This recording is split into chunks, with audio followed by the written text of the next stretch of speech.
कोणत्या कारणाने तुमची निवड आमदारकीच्यासाठी झाली?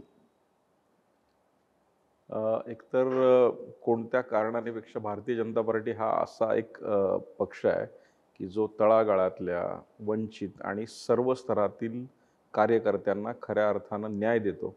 त्यामुळं भारतीय जनता पार्टीने गेल्या 15 वर्षापासूनचं असलेलं माझं भारतीय जनता पार्टीतलं काम असेल आणि एक मागासवर्गीय समाजात महाराष्ट्रात असलेली पोकळी असू शकते, तो एक विषय असेल आणि सगळ्यात महत्त्वाचं महाराष्ट्राच्या इतिहासात आजतागायत मातंग समाजाला कुठल्याही पक्षानं विधान परिषद किंवा राज्यसभा दिलेली नाही आहे.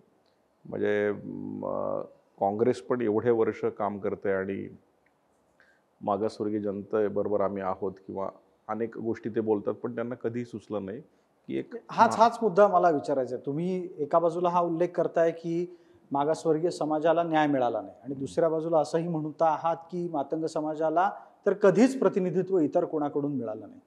हा नक्की भेद काय आहे? कारण आम्ही आजवर ऐकत आलो की अमुक एक माणूस दलितांचा नेता आहे म्हणून त्याला प्रतिनिधित्व मिळालं.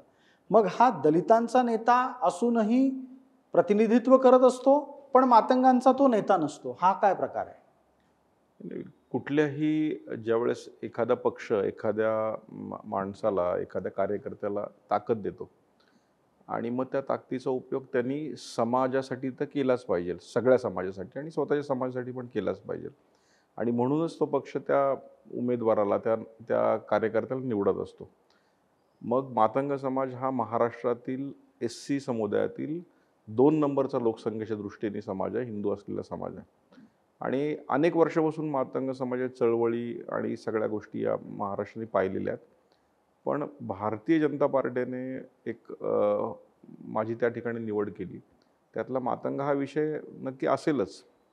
परंतु मी फक्त मातंग समाजाचं नेतृत्व करावं म्हणून नाही, तर महाराष्ट्रात 59 जाती येतात आणि या 59 जातीचं काम करण्यासाठी म्हणून माझी निवड भारतीय जनता पार्टीने नक्की केली आहे.